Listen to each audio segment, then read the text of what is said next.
रात के लगभग 12:30 बज रहे थे। दुमास बीच का पूरा इलाका शांत पड़ा था।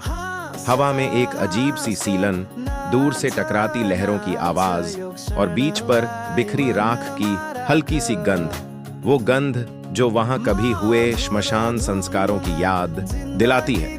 रवि, जो रोमांच का शौकीन था, अपने दो दोस्तों अंकित और फैजान के साथ पहली बार आधी रात को दुमास बीच आया था। सबने लोगों की कहानियां तो सुनी थीं, यहां रात में आवाजें आती हैं, कोई आपको बुलाता है, कुत्ते अचानक भौंकने लगते हैं, लेकिन रवि ने इन्हें हमेशा मजाक समझा था। तीनों रेत पर चलते हुए मजाक कर रहे थे कि अचानक फैजान रुक गया। सुना तुम लोगों ने? उसने धीमे से पूछा। क्या? रवि हंसकर बोला।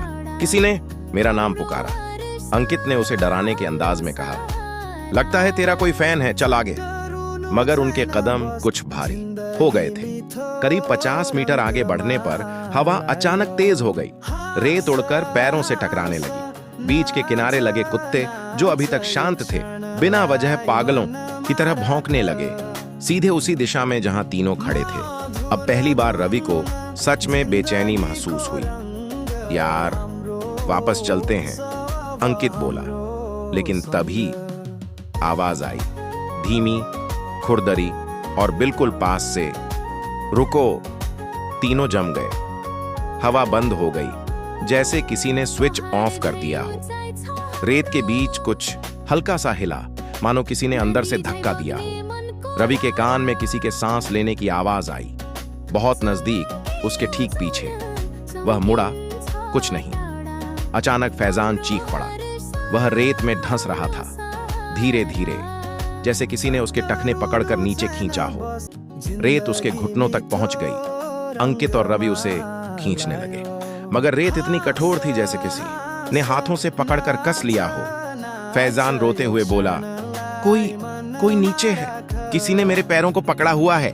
उसकी आवाज रुलाई में बदल गई। हवा में फिर वही राख की गंध भर गई। रवि ने पूरा जोर लगाकर उसे ऊपर खींचा और अचानक पकड़ ढीली हो गई। तीनों जमीन पर गिर पड़े। फैजान हाँफ रहा था। उसके पैरों पर उंगलियों जैसे गहरे नीले निशान थे, बिल्कुल इंसानी हाथों के निशान। तीनों बिना एक शब्द बोले भागते हुए बीच के बाहर तक पहुंचे। पीछे से फिर वही आवाज गूंजी, वापस आओ। आज तक वो तीनों दुमास बीच नहीं गए और फैजान के पैरों पर बने वो उंगलियों के निशान आज भी नहीं मिटे।